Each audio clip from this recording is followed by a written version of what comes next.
Konnichiwa. Welcome to the Jandals in Japan podcast.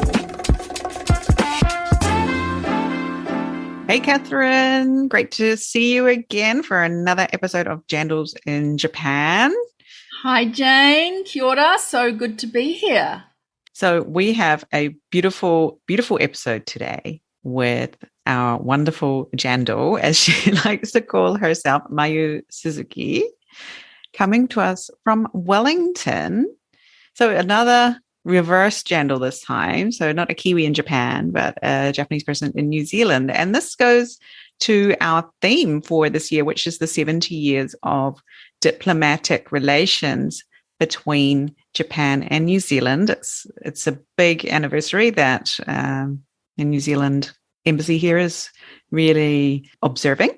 So yeah, great time to be starting a podcast called Jandals in Japan, isn't it, Catherine? Sure is, right? I mean, we were so lucky to have the New Zealand embassy also help promote Jandals in Japan when we were coming out for our first few episodes. Also, they ran a lovely photo competition to promote relations at grassroots between Japan and New Zealand. And they've got a few other things up their sleeves as well. I think the other thing that they did was share some promotional videos of people such as you and me and others in New Zealand and Japan who've been on the ground here doing lots, and just have a little minute to speak about what we do, what we love about Japan, what we love about New Zealand. And so those sorts of things are really kicking off the 70th anniversary really nicely.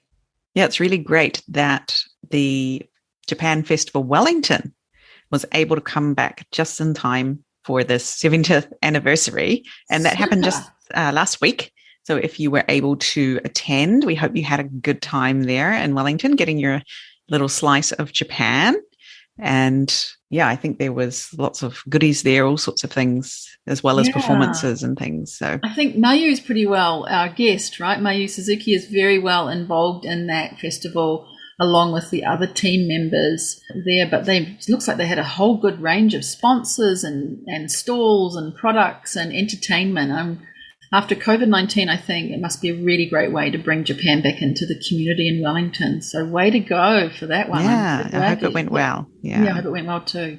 So today our guest is Mayu Suzuki. She runs a business from New Zealand. And one of the great things that we just really loved from our interview with Mayu is her story of, one, her tenacity as a 17-year-old going out into the depths of Masterton. Was it Masterton she went to? Right. She took 2 trains with her little laptop to approach a potential supplier as an international student when she was, been in New Zealand for maybe a couple of years. I'm just blown away by her story and how this tiny beginning of her going to this Avery, I think it's called. Is it an Avery? Yes, I'm learning lots of words about manuka honey. Avery has created this amazing business, mariri. Exactly. I mean, what a fabulous person. How gutsy to go and do that. At 17, I was so shy. I would never have known even how to hardly tie my shoelace. It was just the way that she did it to us, her mum. They went into the pantry, found, some varieties of honey. They did other things as well, like gathered all the honeys together. And then she went on that trip to actually do a PowerPoint presentation. Wow. Anyway, we don't want to give away all the stuff, but it's the things that she exhibits and talks about in this episode that we think are really central to the way of being able to be a successful jandal in Japan. Definitely. And I love how our jandals have named themselves jandals. I know. They're just like, I'm a jandal. And I'm like, oh, really? Are you? Yes. They've just taken on this Naming name. it. They've named themselves the jandals, or I'm a jandal in Japan too. And we didn't do that. We just named this podcast Jandals in Japan, but listeners and people who the podcasters are about have started naming themselves jandals. So I just wanted to say thank you for claiming that name and enjoying using it. And I am designing a T-shirt on my are. page in front of me, Jane. It's got "I'm a jandal" on it as a T-shirt for us. Oh, nice. Slogan.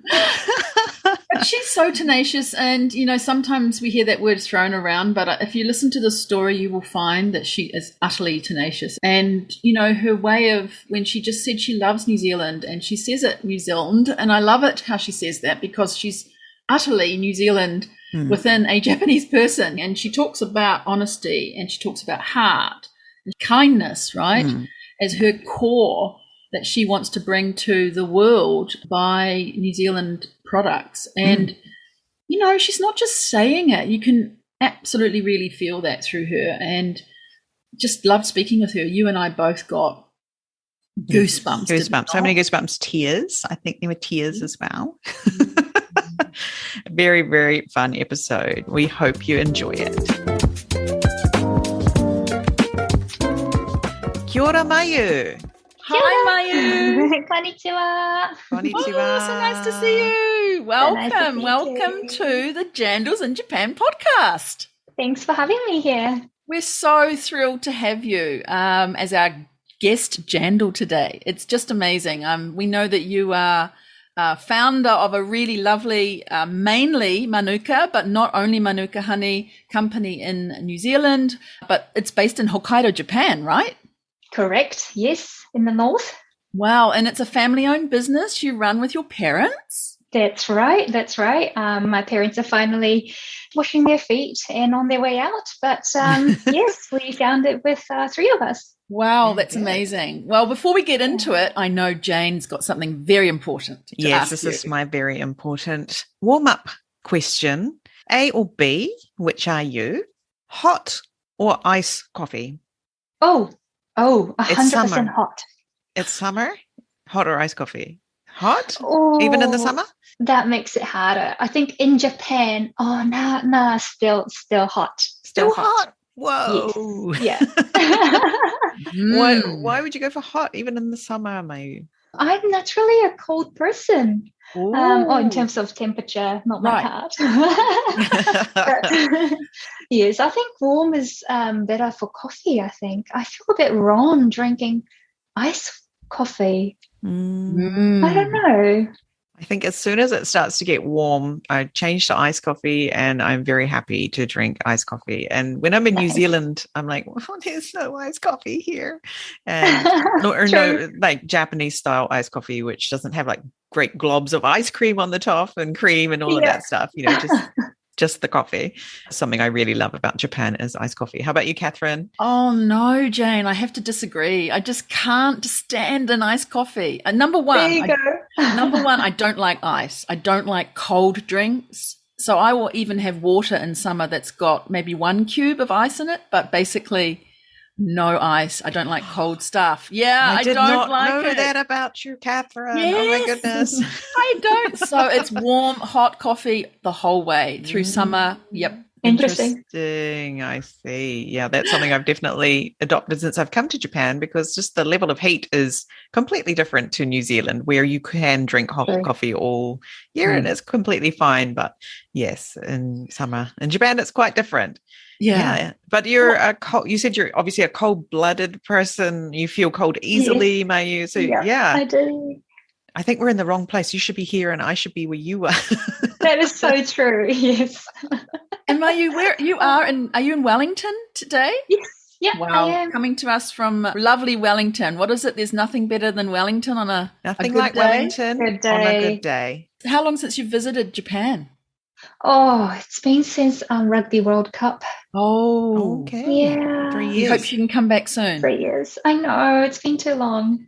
Well, we're so excited to have you. Really, really, we are. I know you and I connected. Gosh, it was on LinkedIn a little while ago. And I just loved when we had a person-to-person call and found out that you were with your parents, the founding director. And, you just raised up this company called Mariri, right? Mariri, New Zealand. Mariri, hi. And you make products such as manuka honey, avocado oil, olive oil, bee-related products, and also cosmetics.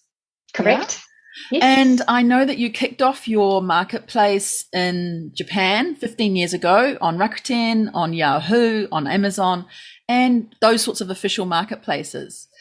And the other thing I know about you is that you went to Kapiti College. Yes, and I also did. Victoria University. And, you really have such a great understanding of Kiwiness. And with that combination of Japan and New Zealand and your motto of being a bridge between Japan and New Zealand and sharing Kiwi kindness, just had to have you on the show. We know you're experienced, and we're so glad to bring you firsthand to all of the people who are listening to Jandals in Japan, your experience. So kia ora and welcome. Thank you so much for having me. Mayu, tell us about this whole journey, when you got started, what made you be drawn to New Zealand, that whole story with your family. Yes. So my parents and I, we started this business 15 years ago, and I was still in college, actually, in Kapiti College, like you said.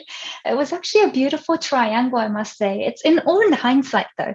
So my mom and dad, it started off with my mom and dad wanting to move from Saitama, that's where I was born, to Hokkaido. As you both know, it's a beautiful city. It's a beautiful, like a small New Zealand almost. And they wanted to move up there. So they were like, oh, what can we do? And I happened to be in New Zealand already at that time. And my mum has been using manuka honey for the longest time for her stomach ulcer.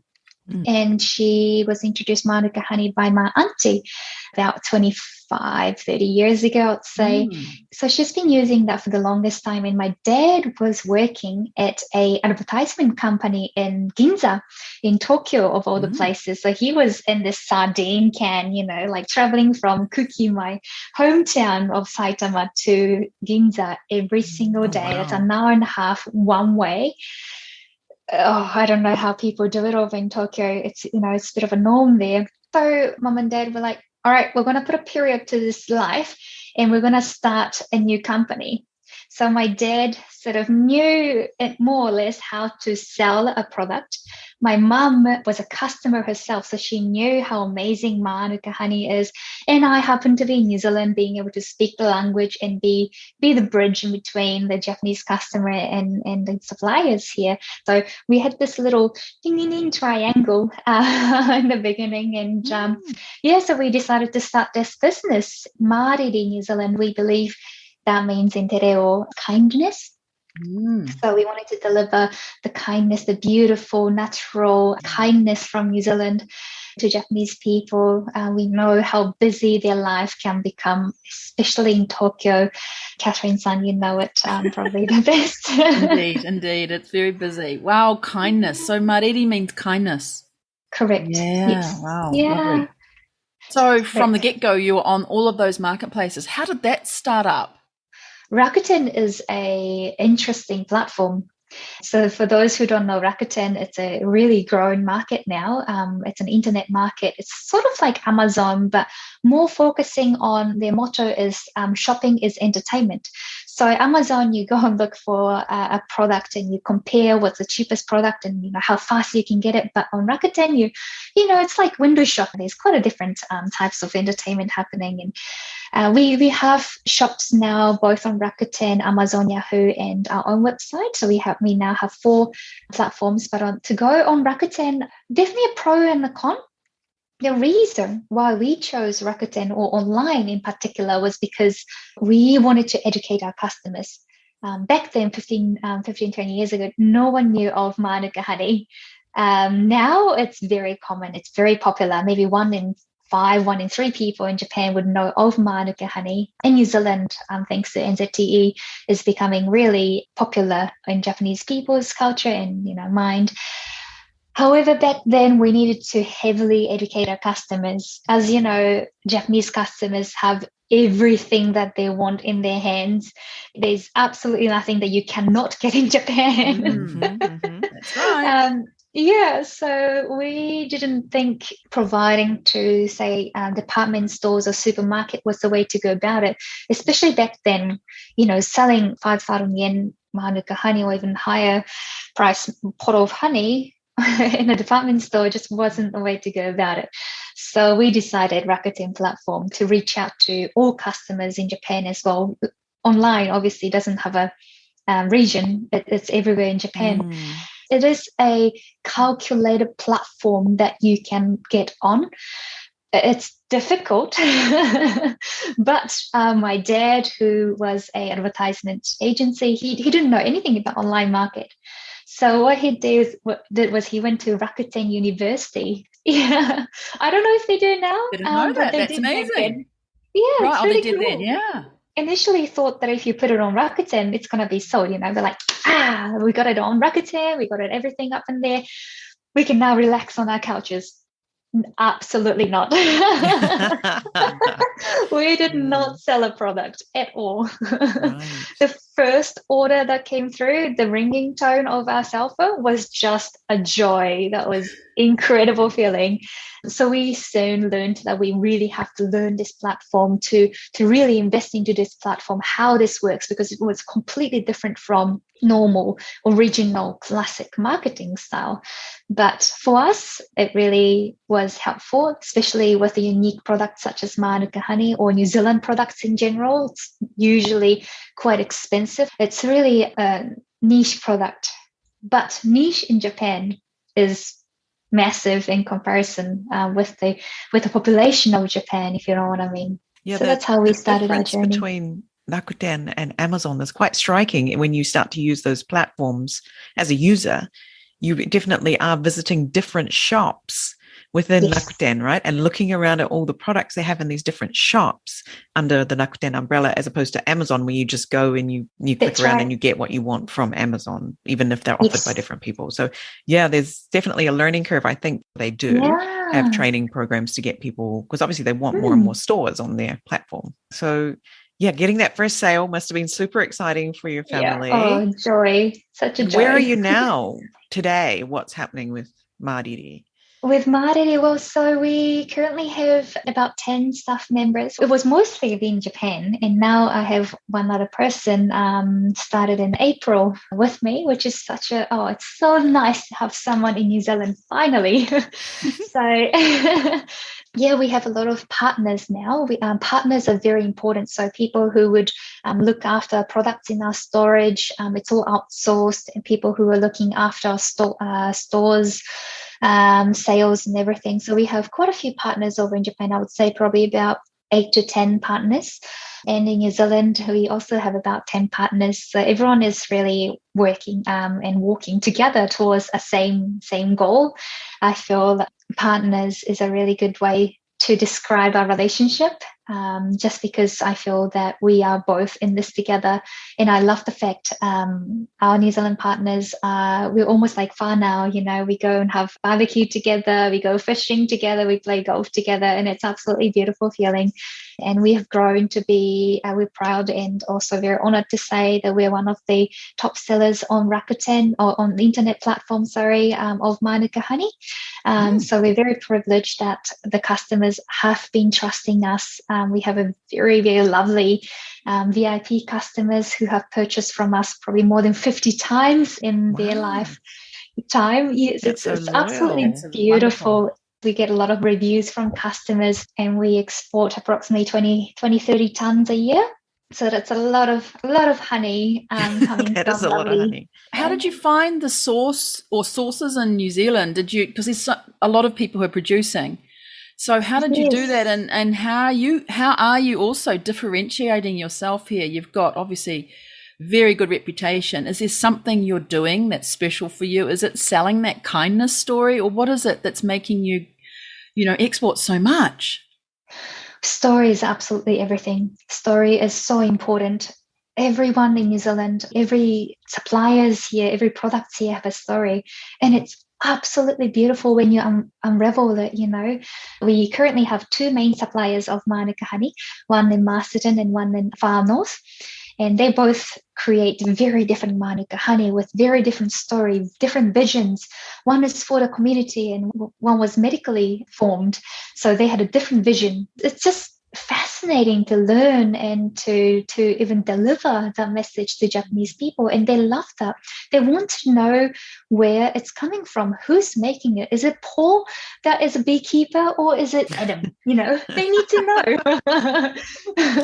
because the flavor is different. Not Paul or Adam's honey is better. It's not like that. Everything is so different, and it's our job for both of their stories to be heard and to coexist into our market, or hopefully our customers. There's so many different customers in Japan.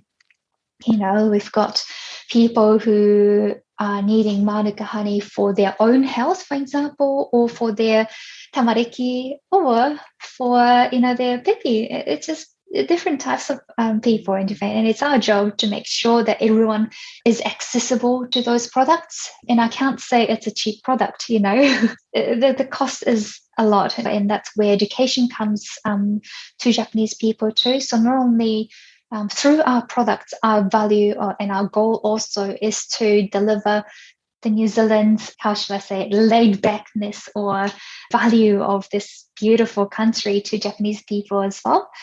We're trying to portray that through our product using, different types of platforms like Instagram and YouTube.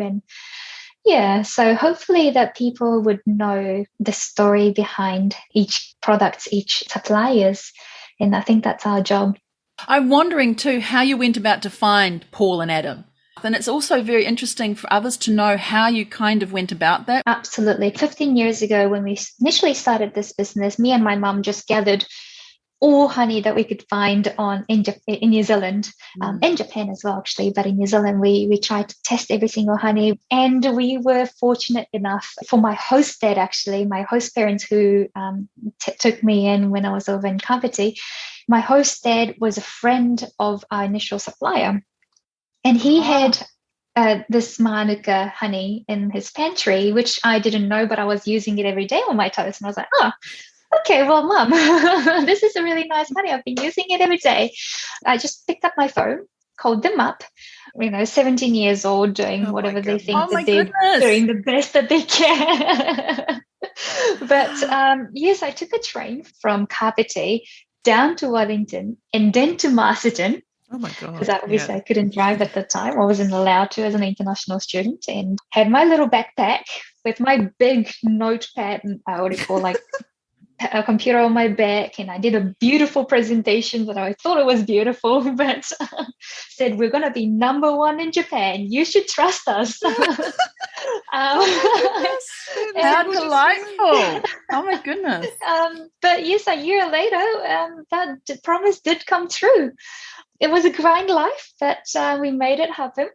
Goodness. But that was 15 years ago. And then from there, you're involved in this tiny, big world where everyone is connected. You go to a conference, you go to markets, you go meet people, word of mouth. Some people contact me, or I contact them.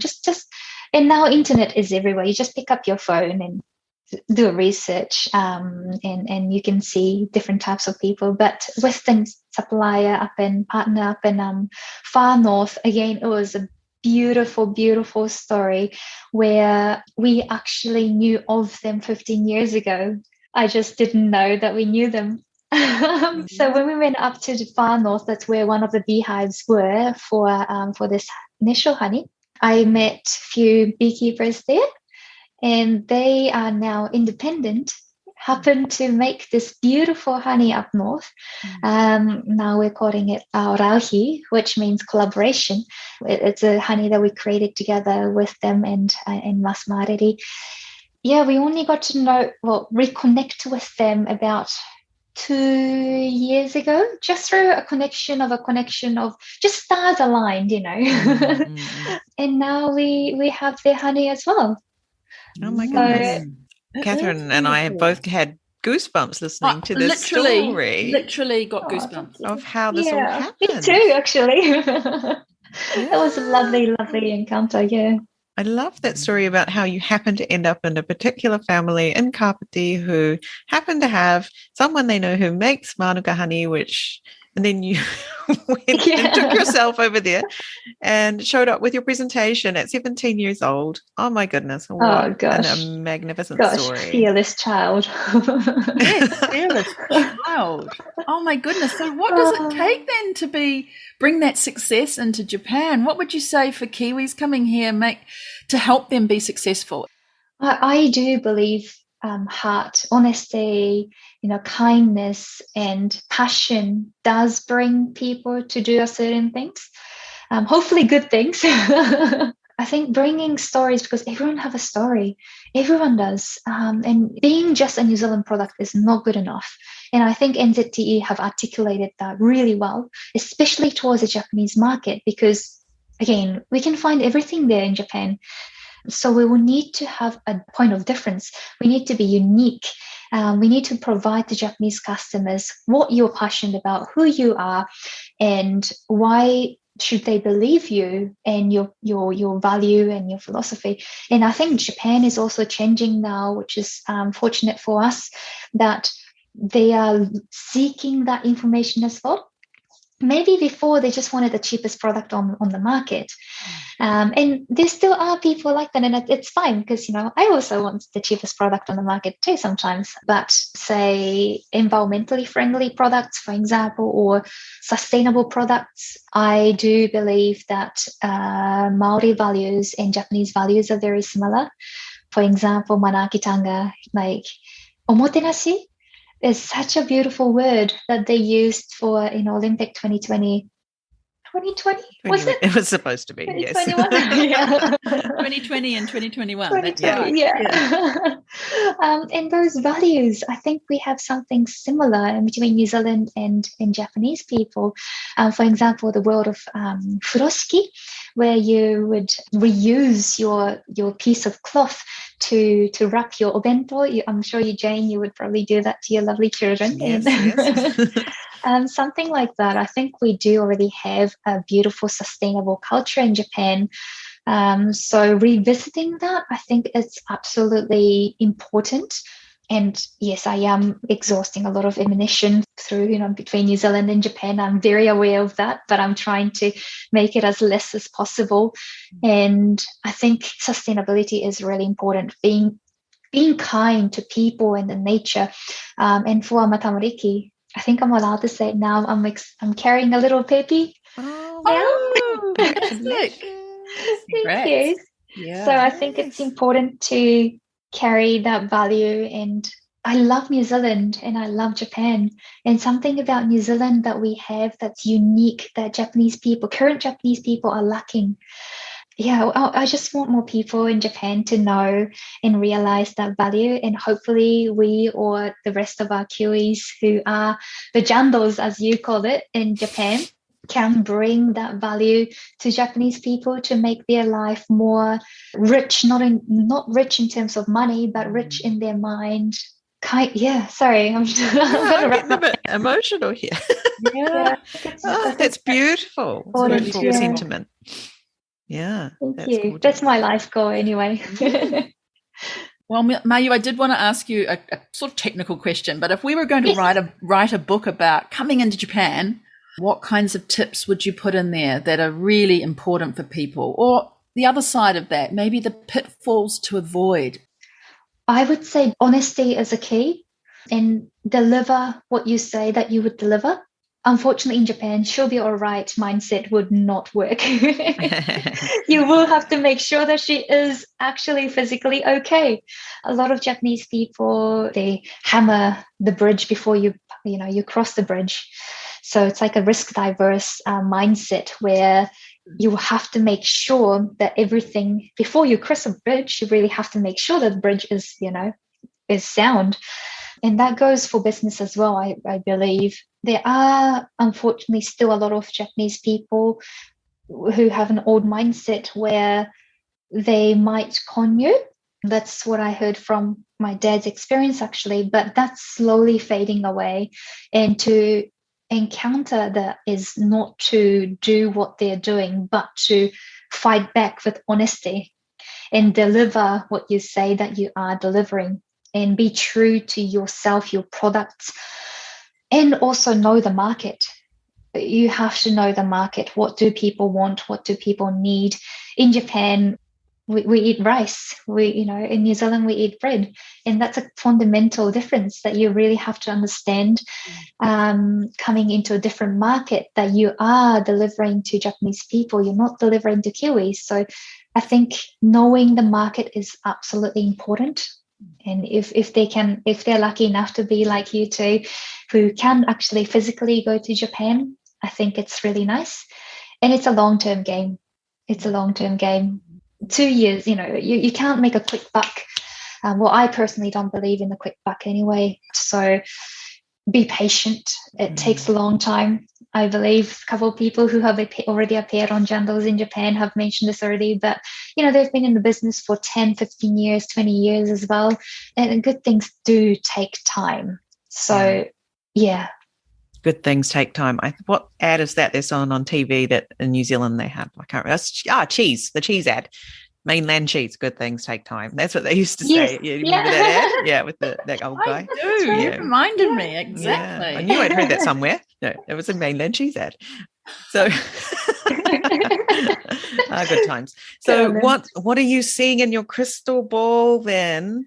Trends in Japan, trends in New Zealand. We'd love to hear anything that you think is something to keep an eye on for the future. Not only Japan and New Zealand, I do think Māori people here, beautiful philosophy of they have a vision of 300 years.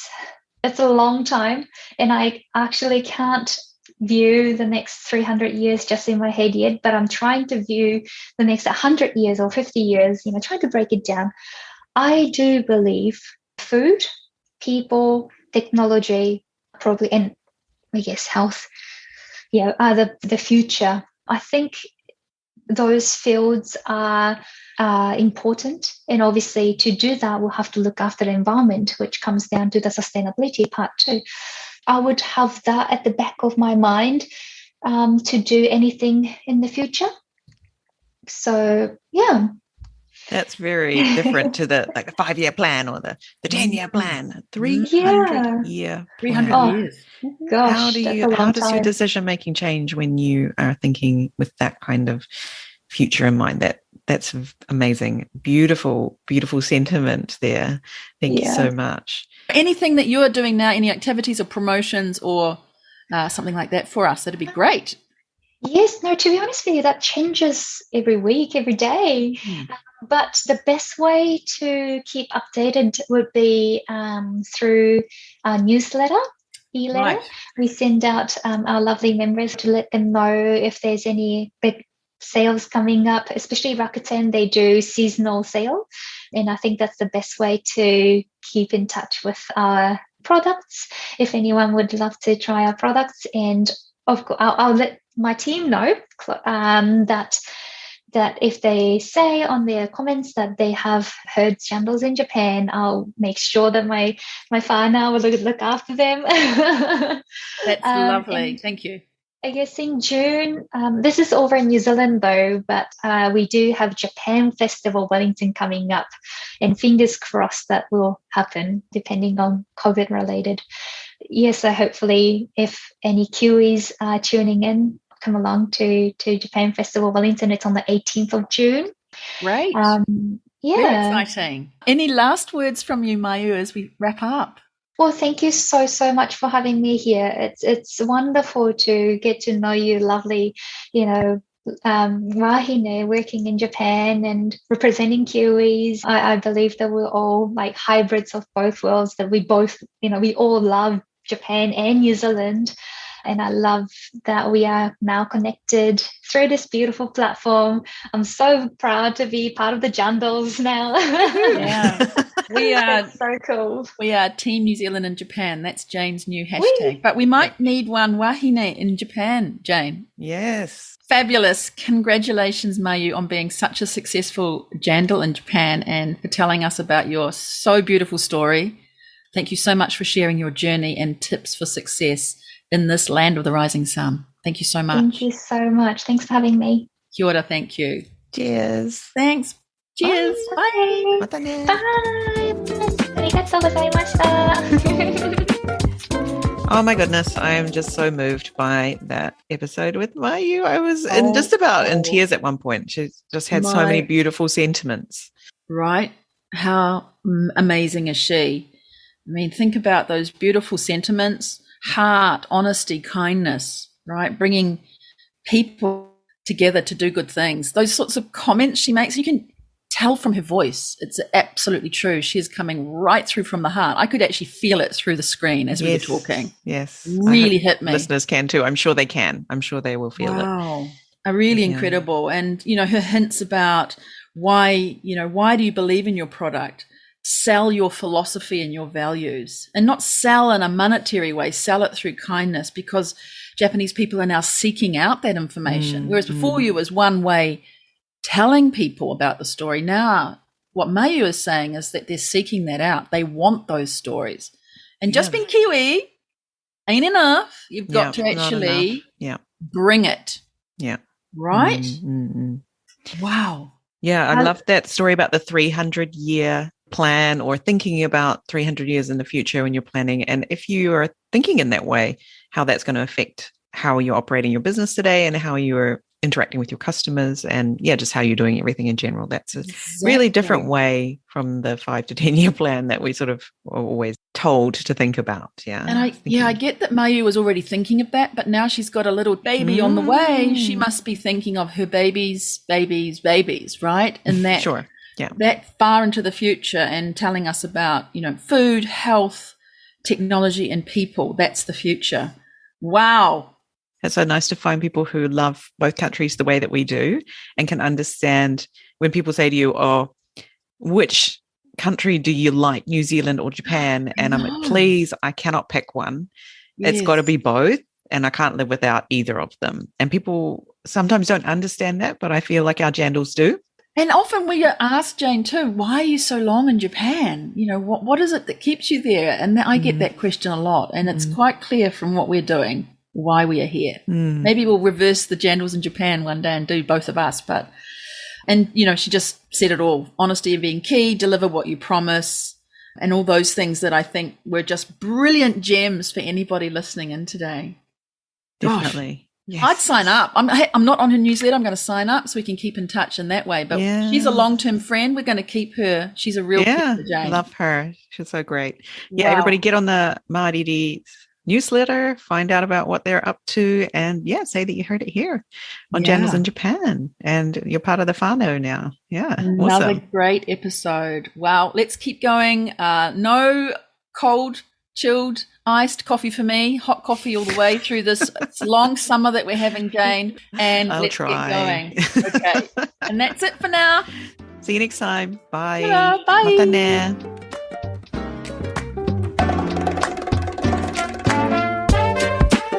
Thanks for listening. Make sure you check out our guests' links in the show notes. This podcast is brought to you today by Catherine O'Connell Law and Pod Launch with Jane.